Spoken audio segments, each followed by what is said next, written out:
Hello mga kalangga, welcome back sa ating YouTube channel. Ito po ang VG's Game Official. At ngayong araw nga po mga kalangga ay kakatapos lang po ng paghatid sa huling hantungan kay Nanay Maring. At syempre nandito na po kami sa Kubo.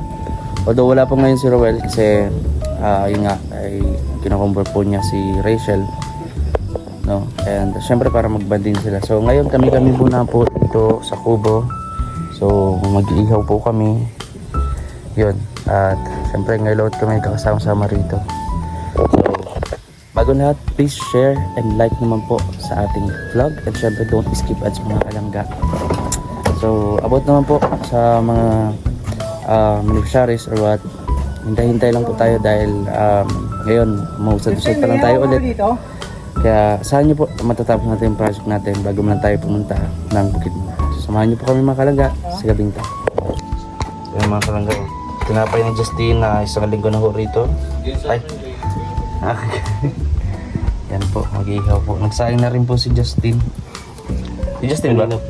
Ay, kanina pa to. Init lang.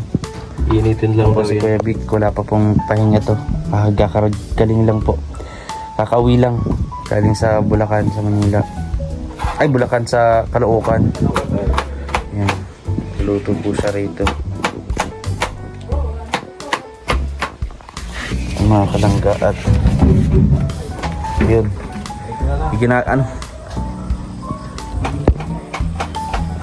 at na may kas na po ni Kevik ko. Ang tanglad patas yung paborito ni Kevik, yung marami pong siling labuyo. Yan po ang aming bangus.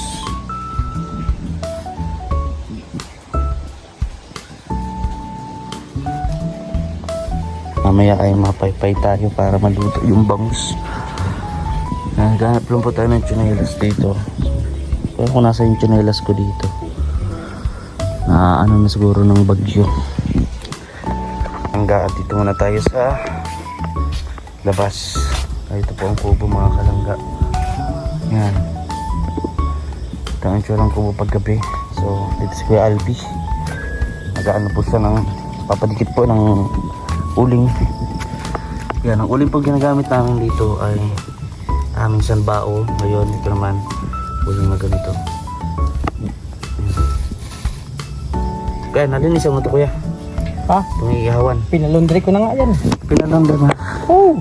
Grabe ka naman. Diba, pag alis natin kanina, nagplano tayo pag uwi. Pag ano tayo dito, kumbaga mag-relax. Kaya di na ako sa laundry shop. Pinalundry pa daw po ni Kuya Albi. Kakaiba talaga. Amoy downy. Kumusta naman kuya? Ang pakiramdam na muli-muli tayo nagkasama-sama dito. Akawi tayo ng kubo. Siyempre kinikilabutan ako. Bakit naman? Sasaya. Sasaya. Oo. No, although may lungkot. May lungkot dahil kasi ano, actually hindi pa man tayo nakakamubun sa ngayon kasi take time yan. Take time. Pero kailangan natin magpatuloy sa buhay. Tama. Diba?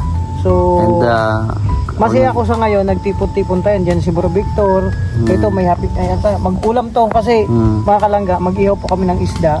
Kasi puro halos karne. Diba?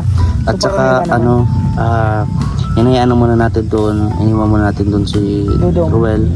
Para syempre nandun siya para i-comfort si Rachel. Kasi kanina narinig talagang hindi talaga kumakain si Rachel. Walang gana. Walang gana nga. Kami alam lang mo, kumain. Bro, nung binablog ko siya, nag-vlog ako, di ba? Nagbigay ako sa ng grocery pati pabigay ng trosa. Tense ako noon, dahil hindi ako sanay na makita po mga kalangga si Rachel na malungkot. Di ba pansin mo yung ano ko? Hindi ako sanay na makita si Rachel na ganun, pero naintindihan ko naman ko. Tinapik ko siya kanina, sabi ko, kaya na. Ayaw daw niya. Walang gana. Walang gana. Kaya, hindi pa rin talaga gana kapag-sick in. Siyempre, ano ngayon mamalola niya yun siyempre, yun ang pinakamahirap sa isang tao na ang pagdaraanan na gano'n, na mawalan ka na mahal sa buhay. Lalo at magpapasko pa naman. Oo, ramdam ko yan kasi di ba?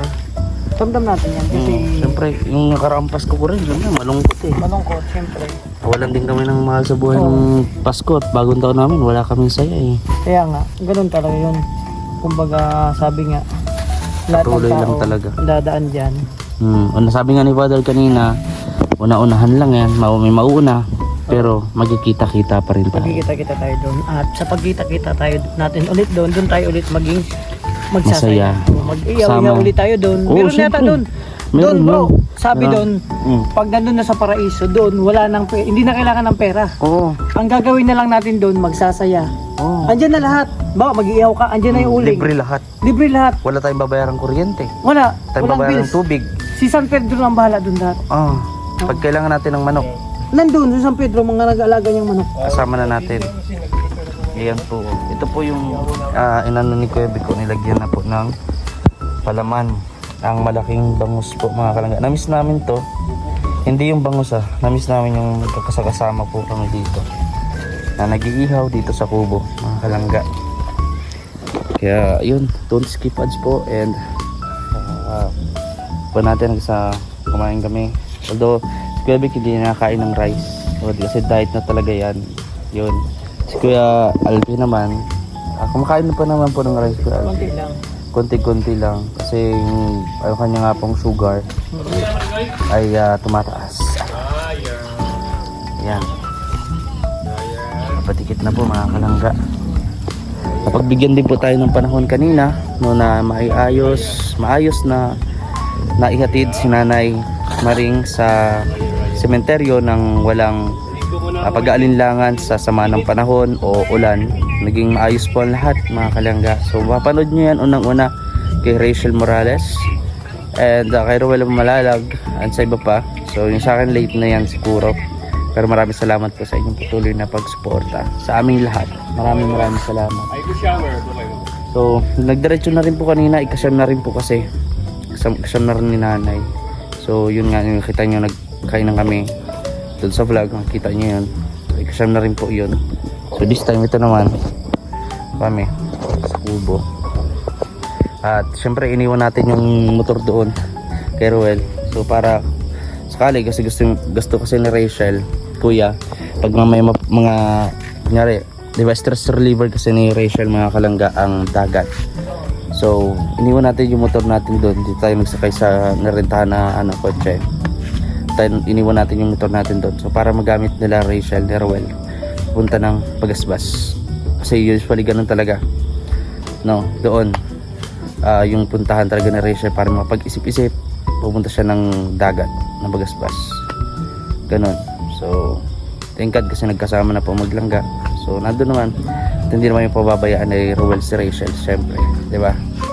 So mga kalangga, ito po yung update natin, no? So ayun, ihaw na po. Miss namin to. At syempre masaya din si Justin mga kalangga kasi hindi na po siya mag-isa dito. No, siya mag-isa dito kasi dati dalawa nga po kami, di ba? Iniwan ko siya dito kasi na-trauma na po ako. Pinabayaan po ako ni Justin. Opo, pero alam niyo yan, ha? Hindi ko pa na-interview si Justin eh. Pero baka maybe this is a time. May kausap ko siya, kumusta na siya. Syempre, di ba, hindi lang mga isang buwan na nakaraan simula nung nawala yung kanyang pinakamamahal na tatay. Kay Eric, kaibigan din namin.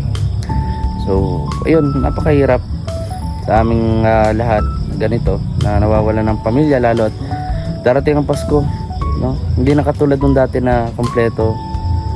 Ganun.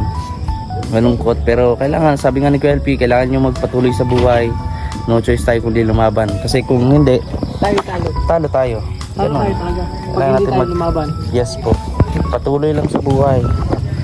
Kahit mahirap ang buhay. Hindi naman ibig sabihin na lalaban, may kaaway tayo. Oo, laban sa hamon ng buhay, pagsubok na binigay ng Panginoon sa atin. Tsaka bro, ako naniniwala, habang tayo nabubuhay, may pagsubok na yan. Opo. Kagibat natin yan.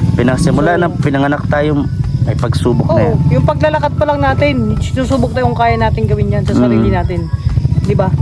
So, ang kailangan natin. Kaya pala ngayon nga, nagagets ko na, kaya pala tayo tinuturuan ng mga magulang natin na humakbang noon. Hindi para sa kanila na hindi sila mapapagod, kundi para tulungan tayo balang araw na tumayo sa sarili mga paa. At yan na nga yun ngayon. Kaya siguro tayo pinapatulog pag tanghali kasi di na natin magkatulog yung tanghali. Sarami ng trabaho, sarami ng ginagawa. Di na natin magagawa na makatulog ng tanghali. Kaya siguro ganun. Kaya laging makinig sa mga magulang. Laging sumunod sa payo ng mga magulang, no? Oo, importante yan. Yan importante. Opo. Laging makinig sa mga payo ng mga magulang natin. Kasi balang araw, Kasi para din Diba? naman sa atin yan. Kapag pinapayuhan tayo ng magulang natin at may time nga napapalo tayo, pag may nakagawa tayo ng pagkakamali, kasi hindi man tayo perfecto bro, hindi ibig sabihin hindi tayo man ng magulang natin. Ikaw ba, Kuya Alpi, anong siyempre nawalan ka na din ng isang ama? No? Ano yung pinaka namimiss mo sa ama mo? Sa iyong ama? Yung pag uwi ko galing dait, pupunta yan sa bahay pag hindi pa ako nakapunta. Ang sabihin lang yan, oh, andito ka na pala, kamusta? Kumusta? Oh, yung kamusta, alam mo yung pagiging Kamusta pagkakamusta ng magulang, hindi lang basta-basta kamusta yun. May pag-aalala at May pagmamahal. pag-alala at pagmamahal yan. Sama-sama. Kaya ngayon nami-miss ko sa papa ko. Kaya minsan, ngayon, pag nami-miss ko, punta lang akong cemetery, nandun na ako. Kinakausap mo siya? Oo, inaano ko lang yung mga moment. Hindi naman may iwasan yun. Di ba? Siyempre. Kaya, Kahit wala na yung magulang natin, mga ganyan, kailangan pa rin natin yung siyempre. nami-miss ko bro, yung hingi siya ng pera. Oo. Sabi niya, Pi, may 100 ka, 200 ka dyan, pambili ng ano, kung anong gusto niyang bilhin. Yun nami-miss ko. Kasi wala naman trabaho si papa nun.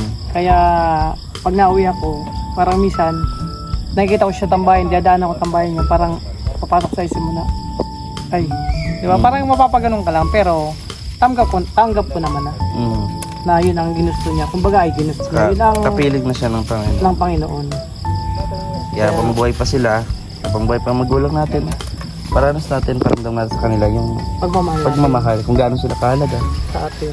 Kasi yan, hirap yung sa huli na natin masasabi. Kung kailang wala na. Oo, syempre. Tunay lang kayo dito mga kalangga, and don't skip ads. Maraming salamat sa inyong panonood. Hindi pa natatapos ang vlog natin. Yan mga kalangga, at yan, inaano na po ni Kuya Alpi ang aming napakalaki at masarap na bangus mga kalangga. Yan po ang aming gabihan ngayong gabi dito sa Kubo mga kalangga.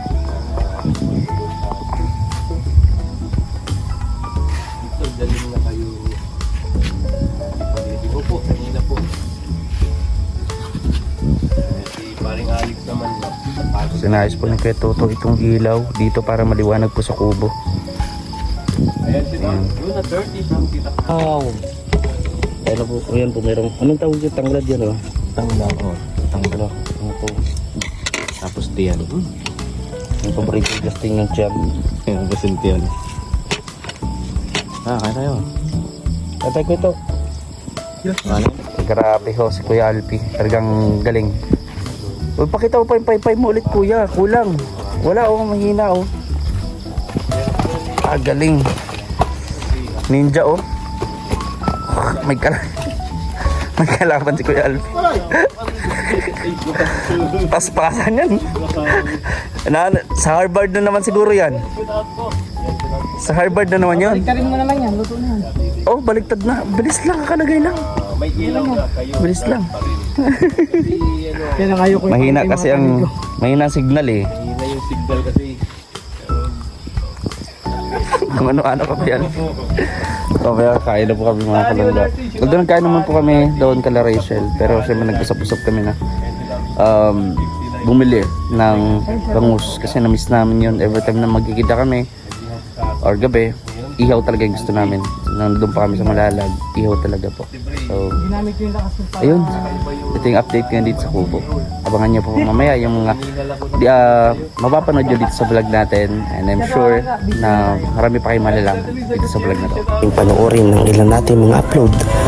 Maraming salamat po sa inyong suporta at pagmamahal dito lang sa Videos Game Official.